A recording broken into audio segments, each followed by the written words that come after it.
জন্য বানাবো খিচুড়ি। এতে আছে চাল, মুগের ডাল, আর আছে কেটে রাখা কিছু সবজি, যার মধ্যে আছে আলু, গাজর, শিম আর পেঁপে, আর একটু পালং শাক, একটু সয়াবিন আর কেটে রাখা টমেটো।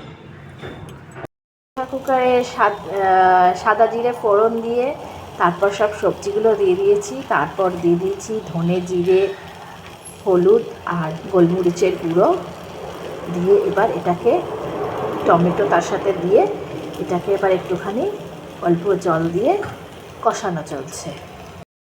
এবার চালগুলো দিয়ে দিয়েছি, চাল আর মুগের ডালটা দিয়ে আবার একটু ভালো করে কষে নিচ্ছি।